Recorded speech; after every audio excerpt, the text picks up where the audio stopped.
they call this in wrestling ride, inside ride. This is what we're gonna do. We're gonna pull this out, right? And we're gonna go over his face here. Then we're gonna go inside and grab, okay? So I went between his knee and his arm on this side, okay? Now, I'm gonna sit through. Oh, sorry. Oh, bravo. We always call Jeff Wood's name this choke. Always called it the Darkwing Duck. For no reason other than that was a cool show. But the Darkwing Duck choke. Look, here, I cover and I'm gonna leave my hand there. And I come inside. Now I've got like a baseball bat grip. Okay? But it's just like a dart because I'm coming through his armpit to his neck to grab there. Okay? Now, I'm gonna scissor my elbows together. It's like I'm taking his back with this more than pulling a guard. Right, my shin's going in his hip, and you saw he's like turning over, like I'm about to start trying to set hooks. Okay? But like versus pulling a half guard or pulling a shin in. Okay, so here, get that ride distribution of weight we're talking about.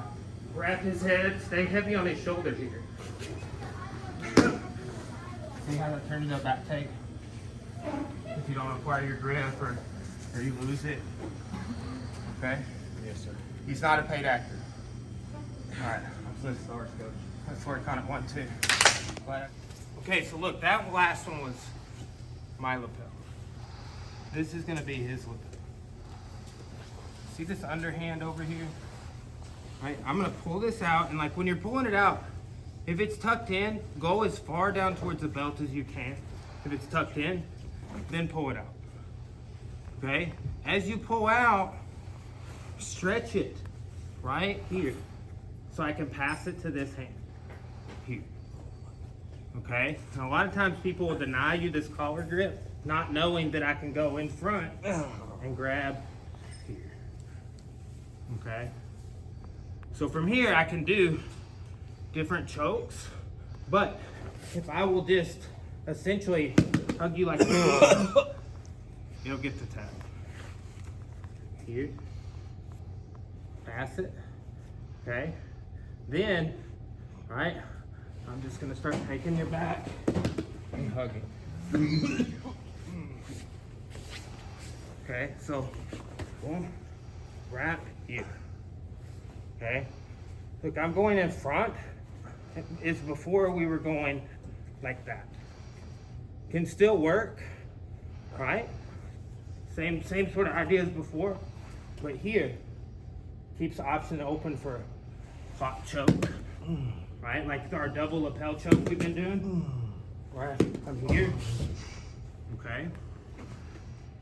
Or if I'm just looking to do that back take we were talking about a second ago. Okay. Now, come here real quick, let me take you back. Okay, so when I'm here and I have a lapel, like this is a problem that happens. We've done something kind of similar here, right? But if you have this, whether it's the wrap or what, when I set up, boom, I can get that elbow to come through. And there's the tap, okay? So here, it gets hard to finish, right? Right, so it's kind of a single lapel finish there. Come back, turtle. But from this idea, here is as well. Boom. Now look at the shoulder on the back of his neck as I go to take the back, okay? So see that? I don't have it, my elbow's against the mat. So like the last choke we're talking about might become a back take.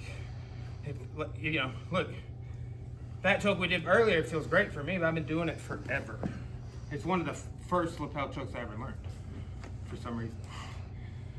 But it is kind of a intermediate choke, right? It's like your lapel and baseball grips, and it's complicated for a lot of people. But over time, right? For me, it's like Bravo and baseball choke, so kind of all the same anymore. Different positions, different points of leverage, but that's kind of a variation of the last one we did, where we can kind of turn it into a back take and where we can, I've been showing that troubleshoot on that back grip in general. That's something from the Pedro Sauer seminar, right? Any questions? Let's work on that 1, 2. So what makes a Bravo is how I'm going into his arm, right? So like when I do this sort of a grip, like we were doing before, right? We were doing our lapel before. So, right, think about that in this regard. Look, his belts, his gi's tucking those belts, so I went down and I start pulling out and working it out there, right? Here. Now, what I'm gonna do is I'm gonna go here, but this time I'm gonna go under his arm. Last time we went in front of the face, right? So again, people want this, and people be a little more hip to defending the collar. Here, I've had and done to people this, and they not known I had this across their back. Gi's out, pass it, loose, whatever. So when I'm coming here, right, what I'm gonna do next is I pass it to this hand, then I come inside and I'm here, okay? So from there, I'm just gonna take his back here, okay? This, all I'm doing, you can do the same thing from back control, is hugging to finish. Here, and look how I'm retracting my shoulder here. Oh, like that. Okay? So I'm pulling out this same side lapel again. Right? I'm going here, right? And I'm holding it with this hand. Then this is gonna come under his arm, and instead of going in front of his face this time, I'm going armpit out to the neck, here, okay? Then I'm gonna go here. Okay? Seated back to my please. So from here, I like to use a backpack grip. That's it. I like to use a backpack here. Boom. Right. Then I come inside and I grab it. Then I come over and it's just, has ever seen that movie Split with James McAvoy? Yes. It's kind of like that. He just crushed everybody. That's his face. It's like that. The same thing. I'm just grabbing you. Just giving you a little squeeze. Yes, sir. All right, let's do it. 1, 2.